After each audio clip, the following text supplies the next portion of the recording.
আসসালামু আলাইকুম। যারা নতুন এবং বাসায় কোনো রকম নজেল নেই, তাদের জন্য আজকে নিয়ে এসেছি ২ পাউন্ডের একটা কোনো রকম নজেল ছাড়া চামচ দিয়ে কীভাবে সিম্পলের মধ্যে ডিজাইন করে আপনারা সুন্দর এবং আকর্ষণীয় একটা কেক বানাতে পারবেন। তো আজকে আমি এই কেকটার ফুল ডেকোরেশন শেয়ার করব আপনাদের সাথে, আর কিছু ছোটো ছোটো টিপস দিব। এতে করে নতুনদের জন্য অনেক উপকৃত হবেন এবং উপকারেও আসবে। তো চলুন আমরা দেখে নিই কীভাবে এই সিম্পল ডিজাইনটাকে তৈরি করেছি। প্রথমে আমি বলে নিচ্ছি, আমি কিন্তু চুলায় সবসময় কেক বানাই। আপনারা চুলায় যে বানান বা ওভেনে বানান, আপনার ব্যাটারটা বা মেজারমেন্টটা যদি পারফেক্ট হয়, আপনার কেক অবশ্যই সফট হবে। আর স্পঞ্জ কেক কিন্তু চুলায় ভালো হয়, অন্যান্য কেকগুলো কিন্তু ওভেনে ভালো হয়। যাই হোক, চুলায় বানানো কেক কিন্তু আপনার যদি ভালো মেজারমেন্ট মানে মাপ মতো দিয়ে সব কিছু দিতে পারেন, সেই ক্ষেত্রেও কিন্তু চুলাও 100% পারফেক্ট হবে। তো আমি 3টা স্লাইস করেছি, আর কেকটা আলহামদুলিল্লাহ অনেক সফট হয়েছিল। অলরেডি কিন্তু 2 পাউন্ডের ভ্যানিলা কেকের রেসিপি শেয়ার করেছি, কীভাবে বেসিকটা তৈরি করতে পারবেন সেই জন্য আর ওটা দেখালাম না। কারণ প্রতিদিন যে কিন্তু বেসিক দেখালে আপনারা আমাকে দৌড়ানি দিবেন। যাই হোক, আমি কিন্তু নিচে ক্রিমটা দিয়ে নিয়েছি, যেহেতু আমার এটা অর্ডারি কেক। অবশ্যই নিচে কেক একটু ক্রিম দিয়ে নেবেন, এতে করে কেকটা নড়বে না ডেকোরেশন করার পর। আর দুধের মধ্যে আমি 1 কাপ দুধের মধ্যে 2 টেবিল চামচ পরিমাণ সুগার সিরাপ দিয়ে নিয়েছি। দিয়ে হচ্ছে এই কেকটা দিয়ে নিচ্ছি। আর দুধ যদি আমি লাগে তখন আমি অ্যাড করব। তো আচ্ছা যাক, আমি হচ্ছে 1 কাপ এখানে দুধ লাগবে, সেজন্য আপনাদেরকে বলে নিচ্ছি। তো এখানে আমি হচ্ছে প্রথমে ক্রিম যতটুকু আমার একটা করা ছিল সে ততটুকু দিয়ে আমি হচ্ছে ভিতরে কোটিংটা করে নিচ্ছি, অল্প একটু করে ক্রিম দিয়ে। তারপর হচ্ছে লেয়ারটা করে নিচ্ছি। তো ক্রিমটা আসলে যার পছন্দ অনুযায়ী দিবেন। অতিরিক্ত বেশি দেওয়ার তো প্রয়োজন না, আবার অতিরিক্ত কম দিলেও কিন্তু ক্রিমটা মজা লাগে না। তো মিডিয়াম স্তরে দিবেন। আর আমি সবসময় হোয়াইট চকলেট মেল্ট করে দেই দুধ দিয়ে। এতে করে ভ্যানিলা কেক হলেও কিন্তু চকলেট কেক থেকে কোনো অংশ কম না, কারণ অনেক মজা লাগে।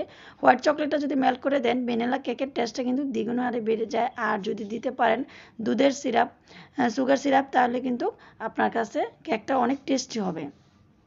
তো আমি অলরেডি কথা বলতে 2টা লেয়ার দিয়ে, তারপর আমার কাছে অল্প ক্রিম ছিল, তার কারণ এই কেকটা যেদিন তৈরি অর্ডারই ছিল, সেদিন রাতে অনেক ঝড় হচ্ছিল, বারবার লোডশেডিং হচ্ছিল। আমি ক্রিম অলরেডি আরেকটা বাটিতে ঢেলে, কারণ এই ক্রিমটা হচ্ছে আমার আরেকটা ভাঙা প্যাকেট ছিল, ভাবলাম এই প্যাকেটে শেষ করে নতুন প্যাকেটটা দৌড়ি, কারণ আমার যেহেতু ডেকোরেশনের সময় আবার ক্রিম লাগবে, সেই জন্য ওটা নামিয়ে জাস্ট বাটিতে ঢেলেছি ক্রিমটা। তারপরে কারেন্ট চলে গেছে, পরে আমি সিদ্ধান্ত নিলাম না, আজকে আর কিছু করবো না, এটা কোটিং করে রেখে দেবো। যে ক্রিমটা করেছি সেই ক্রিমটা দিয়ে ওইটা হচ্ছে ডিপ ফ্রিজে রেখে দিয়েছিলাম বাটি সহই। কিছু হয় নাই, কারণ হচ্ছে যেহেতু এখন গরমের দিন আর প্রচণ্ড লোডশেডিং, যারা নতুন কেক বানান বা বিজনেস করেন তারাই বুঝতে পারেন যে কতটা সমস্যা করে একটা মানে কেক তৈরির সময় লোডশেডিং হলে।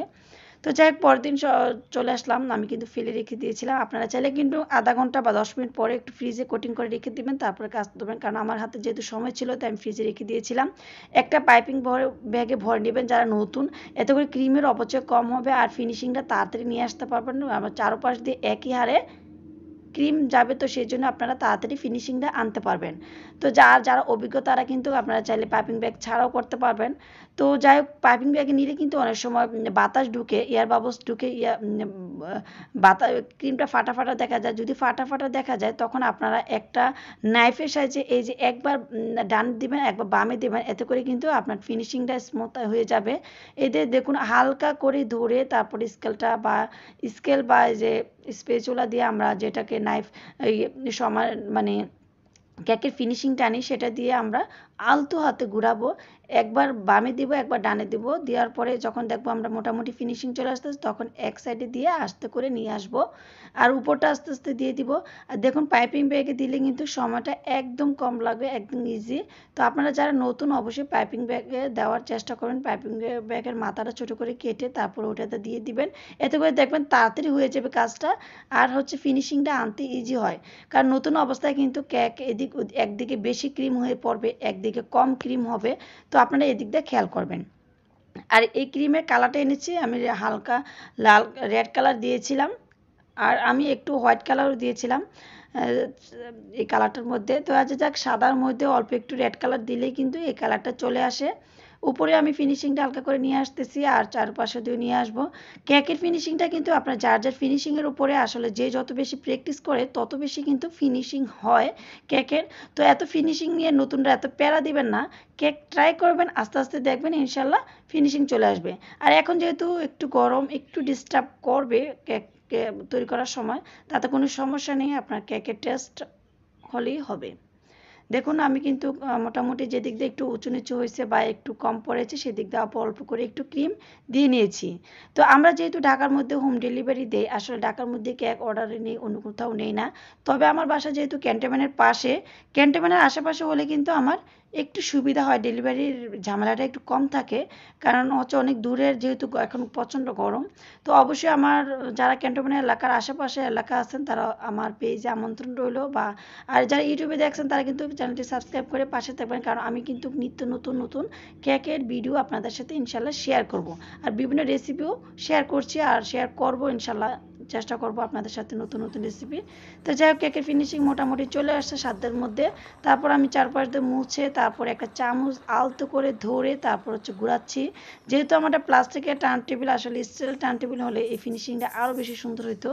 তো যাই হোক, আমি এই ফার্স্ট টাইম এই ডিজাইনটা করতেছিলাম, কারণ একটু ভয়ে ভয়ে ছিলাম এই ডিজাইনটা করার সময়। সবসময় তো নজল দিয়ে করি, আজকে ভাবলাম আপনাদের জন্য, বা আমার কেকটাও যেহেতু সিম্পলের মধ্যে অর্ডার আসছে, তো কিন্তু কাস্টমাইজ কেক ছিল, তো আমি ভাবলাম আপনাদের সাথে কেননা শেয়ার করি, ভিডিও করে রেখে দিই। তো দেখুন হালকা করে এভাবে আলতো করে ধরে অন্য হাত দিয়ে ঘোরালে কিন্তু এই ডিজাইনটা হয়ে যায়। এক পাশ দিয়ে ঘোরালেই হবে, ও যে কোনো এক সাইড দিয়ে ধরে আপনি হাতটা ঘোরাবেন, এতে করে এই ফিনিশিংটা চলে আসবে। আর যদি কেক চামচের নিচে কেক ভরে তখন একটা টিস্যু দিয়ে মুছে তারপর আবার নতুন করে শুরু করবেন, কোনো সমস্যা নেই। আর চাইলে কিন্তু দ্বিতীয়বারও ঘোরাতে পারেন। তা আমি আমি ভাবলাম যে আরেকবার ঘুরান দিয়ে দেখি আর সুন্দর হয় কিনা। পরে ভাবলাম যে না, প্রথম একবারে ঘুরানেই সুন্দর ছিল বেশি।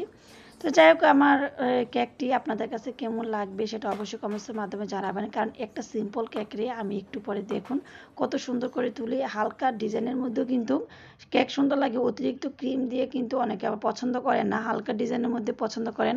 আর সবচেয়ে মজার কথা হচ্ছে আমার কাস্টমার যার বার্থডে, যে বাচ্চার বার্থডে, তার সেই বাচ্চার নামও কিন্তু মরিয়ম। তো যাই হোক, আমি কিন্তু গোল্ডেন কাস্টমাইজ কেকে গোল্ডেন পেপার ছিল না, আমি একটু দিয়ে দিচ্ছি সৌন্দর্যের জন্য, যেহেতু বাচ্চার জন্য, আসলে বাচ্চারা একটু আকর্ষণীয় কেকটা পছন্দ করে বেশি। তো আমি একটু সুইট বল দিয়ে তারপর চারপাশে একটু গোল্ডেন পেপার দিয়ে নিলাম। তারপর হচ্ছে বাটারফ্লাই দিয়ে নিলাম। তো বাটারফ্লাইটা দেওয়ার পরে এটা কেকের লুকটাই কিন্তু চেঞ্জ হয়ে যাচ্ছে দেখুন। তো যেহেতু আমার বাসার আসলে কাছাকাছি, এটা হোম ডেলিভারি দ্বিতীয়বারে এটা রিপিট কাস্টমারের, উনি আগেও অলরেডি আমার কাছ থেকে কেক নিয়েছিল, অলরেডি সবাই পছন্দ করেছে ফ্যামিলির। তো আবারও যেহেতু নিচ্ছে, ওনারা হচ্ছে ভ্যানিলা, দুইবারই ভ্যানিলা নিয়েছে, মানে ভ্যানিলা বেশি পছন্দ করে, বাচ্চারাও কিন্তু ভ্যানিলা পছন্দ করে। তো আসলে ভ্যানিলা চকলেট আমার কাছে দুইটাই মজা লাগে, কারণ ভ্যানিলা কেকেও যদি আপনি একটু হোয়াইট চকলেট মেল্ট করে দেন আর একটু দুধের সিরাপ দেন, সেই ক্ষেত্রে কিন্তু ভ্যানিলা কেকও কিন্তু অনেক মজা লাগে। তো দেখুন সিম্পলের মধ্যে কিন্তু এই কেকটা অন্যরকম হয়ে গেল। আসলে লাইটিংয়ের কারণে কিন্তু কালারটা একটু হালকা বোঝাচ্ছে, এত হালকা না, একটু পরে আমি একটু বাইরে নিয়ে দেখাবো। তো অবশেষে আমার চ্যানেলের বা পেজের লোগোটা লাগিয়ে নিচ্ছি।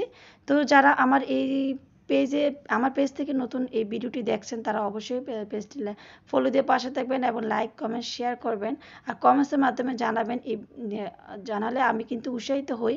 আর আপনাদের কোনো কেকের রেসিপি বা অন্য কোনো রেসিপিও থাকলে কিন্তু কমেন্টসের মাধ্যমে জানাবেন, ইনশাল্লাহ আমি চেষ্টা করব। আর যারা ফেসবুকে দেখছেন তারা তো ফলো দিবেনই, আর যারা ইউটিউবে দেখছেন তারা অবশ্যই সাবস্ক্রাইব করে পাশে থাকবেন। আপনাদের কাছে কেমন লাগে, এটা হচ্ছে ফাইনাল লুক, আমি বাইরে নিয়ে একটু দেখালাম। সব ভালো থাকবেন, সুস্থ থাকবেন, আল্লাহ হাফেজ।